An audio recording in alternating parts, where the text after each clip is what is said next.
Bonjour à tous, alors aujourd'hui on va parler de valeur absolue, de distance et de milieu, avec un type d'exercice assez classique. On a l'égalité de deux valeurs absolues ici. Vous allez voir, on va régler ça à l'aide d'un milieu. Alors la propriété essentielle pour pouvoir faire ces exercices au programme de seconde, c'est un lien entre la valeur absolue et la distance. Il faut savoir que la valeur absolue de x, on peut traduire ça par la distance entre x et le nombre 0 sur l'axe donc des réels.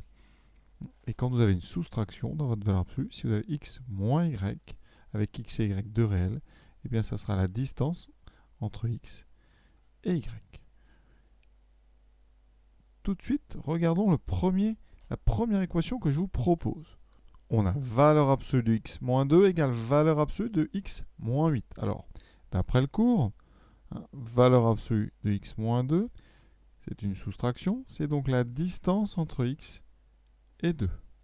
Et la valeur absolue de x moins 8, on a bien une soustraction, c'est la distance entre x et 8. Conclusion, mon équation, elle équivaut en termes de distance à trouver les x, tels que la distance entre x et 2 soit égale à la distance entre x et 8.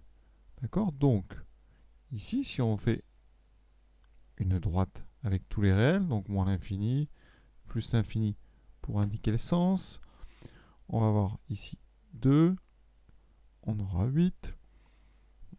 Imaginez si on donne des noms aux points. Au niveau de 2, je vais appeler ça le point A. Au niveau de 8, le point B. Et X, ça sera le point d'abscisse. Donc, enfin M, je vais appeler M le point d'abscisse X. Donc M ici, ce sera le point d'abscisse X. Ici, où est le point M? Eh bien, si je traduis mon égalité de distance avec des points, ça me donne la distance entre A et M, donc la distance M, qui doit être égale à la distance entre B et M. Donc AM doit être égal à BM. Donc conclusion, le point M est équidistant. En français, M est à la même distance de A et B. Donc M est équidistant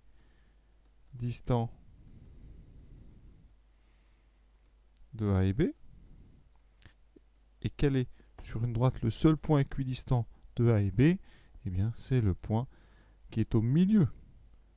Donc le point M, ici, est forcément au milieu de A et B. Donc ici, on va le placer là. Et donc notre nombre x, c'est le milieu entre 2 et 8. Conclusion, donc M, c'est le milieu du segment AB. Et donc x, je vais faire ça en dessous, ça veut dire que x, c'est donc l'abscisse de A, 2, plus l'abscisse de B, 8, divisé par 2. 8 plus 2, 10 sur 2, ça me donne 5. Donc cette équation, elle n'a qu'une seule solution, le nombre 5. Et vous voyez qu'on a utilisé ici un milieu pour réussir à faire la conclusion. Deuxième équation, valeur absolue de x plus 2 égale valeur absolue de x moins 4. Dans le cours, on a donc dit que valeur absolue de x moins y, c'est la distance entre x et y. Ici, on a x plus 2.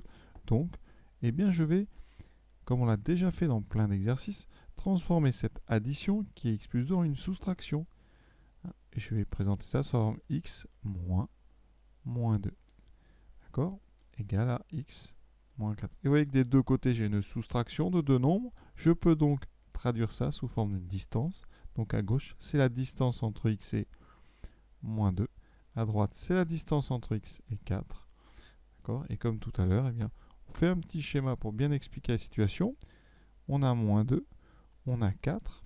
X est à une distance égale de moins 2 et 4. X est donc obligatoirement le milieu du segment moins 2, 4. Donc ici, x est donc égal à moins 2 plus 4. Pour faire un milieu, on fait la somme des extrémités divisé par 2. 4 moins 2, ça fait 2 sur 2. Et donc, ça fait 1. La solution de cette équation, c'est le nombre 1. Troisième équation, exactement le même type. Là, vraiment, on va aller vite. Tout de suite, on traduit sous forme d'une distance.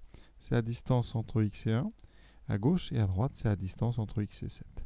Pour avoir égalité de ces deux distances, le nombre x doit se trouver donc au milieu de 1 et 7. Donc x, c'est 1 plus 7 sur 2. 7 et 2, 7 et 1, 8 divisé par 2. Ça fait donc 4. Donc il y a une seule solution, le nombre 4. Alors il y a une autre façon de résoudre ça, mais là on n'est plus vraiment dans le cadre du programme de seconde. Hein, mais une propriété qu'on peut expliquer assez vite. Voilà, je vais mettre ça en blanc, en bleu, voilà, en bleu. Propriété. Eh bien, quand on a valeur absolue de x égale valeur absolue de y, eh bien, vous avez deux possibilités. X égale y, quand les deux nombres sont égaux, donc bien sûr qu'ils ont la même valeur absolue, ou alors, deuxième possibilité, ce sont deux nombres qui sont opposés, donc x est égal à moins y. Et regardez ce que ça donne avec notre exemple. Ici, valeur absolue de x moins 1 égale valeur absolue de x moins 7.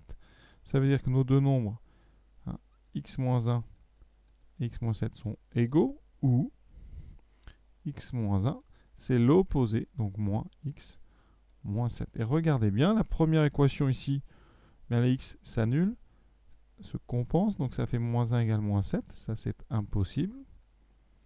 Donc la seule possibilité, c'est la deuxième. On enlève les parenthèses, x moins 1 égale moins x, donc je distribue le moins x moins 7, moins x plus 7. Je mets les x à gauche par des soustractions, des additions, ça fait donc 2x égale, je rajoute un des deux côtés, 2x égale 8, et je retrouve x égale 4, bien évidemment. Donc c'est une autre façon de faire, mais qui cadre moins, on va dire, avec l'esprit du programme, qui est, je le rappelle, de considérer les valeurs absolues comme des distances, et donc on a juste comme ça, vraiment à les traduire en utilisant, donc je répète, des distances. Voilà. Quatrième équation. Quatrième et dernière équation du même type. On traduit tout de suite sous forme de distance. Alors attention, ce sont des additions, donc x plus 3, je vais l'écrire sous la forme x moins 3. Ça sera égal à la valeur absolue de x moins 2.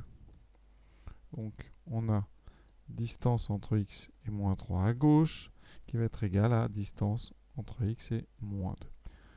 Vous avez bien compris que x est à une même distance de moins 3 et moins 2. X est donc au milieu. Donc x, ça sera la somme moins 3 plus moins 2 divisé par 2. Moins 3 plus moins 2, ça fait moins 5. Donc on obtient moins 5 demi. Une seule solution à cette équation.